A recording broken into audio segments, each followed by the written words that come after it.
So there's no point in talking about the completion certificate for construction anymore. As we said before, we're working on obtaining the occupancy permit and meeting the new requirements. The main delays at the moment are with Rosrister and the State Register.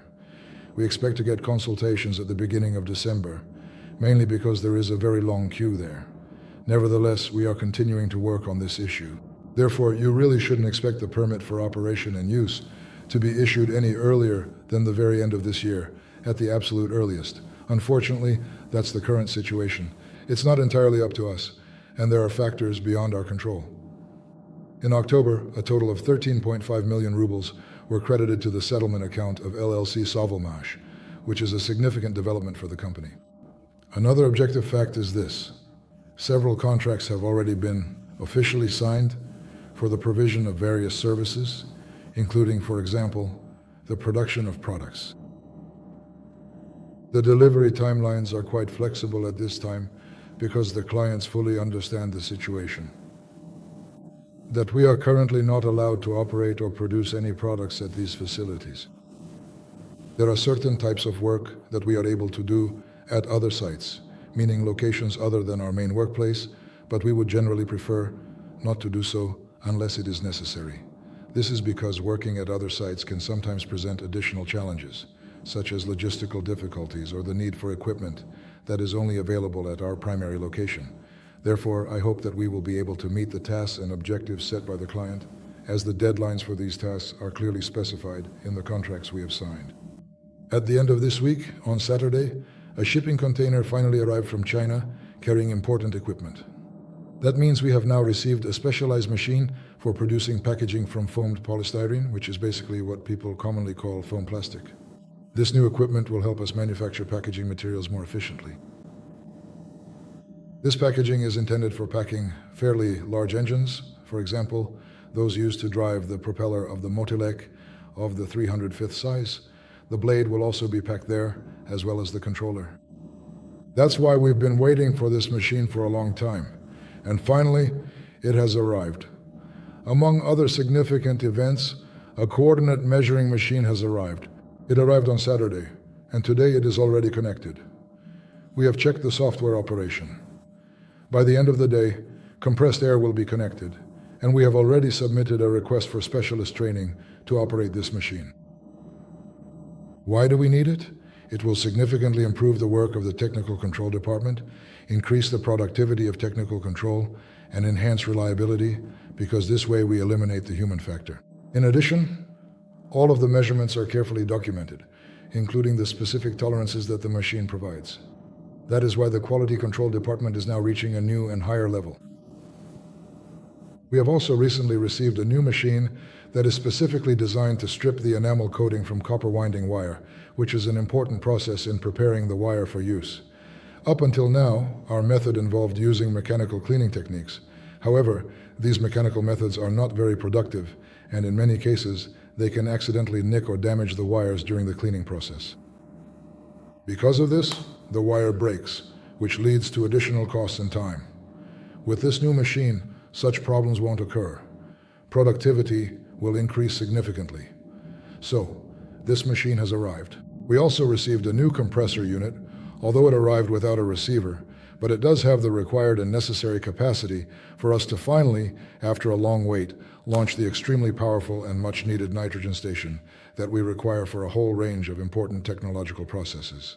This means that we will, at last, finally be able to put it into full operation and use it as intended. A thermostat for the injection molding machine has now arrived, which allows us to reliably and consistently maintain a constant temperature of the mold, thereby ensuring a high quality and visually appealing appearance of the housing parts that will be cast on the injection molding machine. We have also refurbished and carefully adapted the small mold for casting bushings onto the shaft, which is necessary for mounting the impeller. Now we can be certain about the precise dimensions and tolerances, so we are ready to launch the first batch of shafts for the angle grinder. Yesterday, we were shown the specialized tooling for casting rotors for the angle grinder of this particular size. This tooling system allows, by changing the plate, for the casting of rotors with a stack height ranging from 30 millimeters to 70 millimeters in precise 5 millimeter increments. So, technologically, we are making progress. We are acquiring tooling. In fact, this container in which the equipment arrived was ordered. These matters were worked out back at the beginning of this year. Therefore, more than 6 months have passed since the order, manufacturing, and delivery. Today, such orders are no longer realistic. Let's put it that way. It's just not feasible anymore. I'm curious, how did you choose a 3-blade propeller for the Motilek? Could you briefly explain the problem and your solution? Well, the 3-blade propeller, unfortunately, didn't live up to our expectations, once again, despite our hopes. So, after seeing the results, we decided to go back to using the 2-blade one. It was, after all, just a test. And when we carefully analyzed everything, looking at all the data and every detail, we were once again thoroughly convinced that the 3-blade propeller actually has lower efficiency. This is true, even though the classic textbooks and many traditional sources say otherwise, which is quite surprising. But I always ask, did you conduct research on these propellers with internal combustion engines? How were the measurements taken? It's extremely difficult to measure efficiency on internal combustion engines. But with an electric drive, it's much easier to use and operate. And when we measure the overall efficiency, the 2-blade propeller actually has a higher efficiency than the 3-blade one. In addition, when we set the angle of attack or the propeller pitch to exactly 5 degrees, if we go any further, the efficiency of the system also drops. So basically, right now, our propeller is operating at its limit and the controller is also at its own limit. The motor does heat up during its operation, but the temperature stays well within the acceptable limits, which means it is functioning safely and there is no need for concern about overheating. The battery at this time is providing a total of 88 amp hours, indicating that it is supplying enough electrical energy to support the system's operation as expected. For a 10-minute flight with a payload and 10 minutes without a payload, it will supply sufficient power for the flight. Thank you. And how long will it take to charge the battery, and at what current and voltage for your drone? Well, it depends on which battery is installed, the ones currently in use or different ones.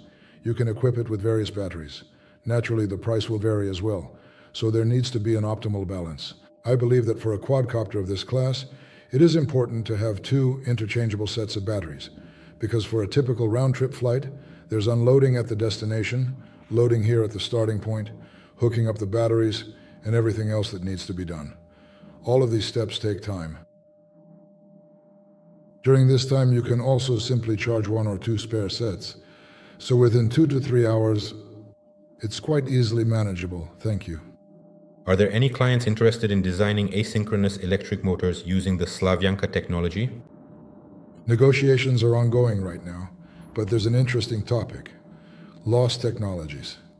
In cases where a product was previously manufactured, but then production stopped, and now the products that were in use have reached the end of their service life and need to be replaced, but replacements are no longer available.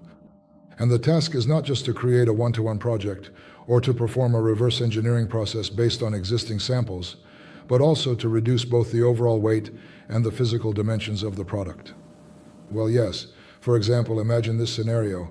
There are engines, or more specifically, mechanical devices that are designed to pump water within a narrow, confined chamber. These engines are positioned in such a way, like this, and as a result, they end up taking up a significant amount of space inside the chamber. However, if we were to reduce their overall size and make them more compact, we could then place them in a different orientation, like this, across the width of the chamber, which would leave a clear passage right here. Now the question is, how much space does that actually save? Because piping is simpler this way than when they are lined up one after another. In that case, you get this kind of snake-like tangle of pipes. But what can you do? They just won't fit like this. If we reduce the size, they fit, and the problem is solved. This means reduce weight, lower metal consumption, and increase reliability for a whole range of assemblies. Thank you.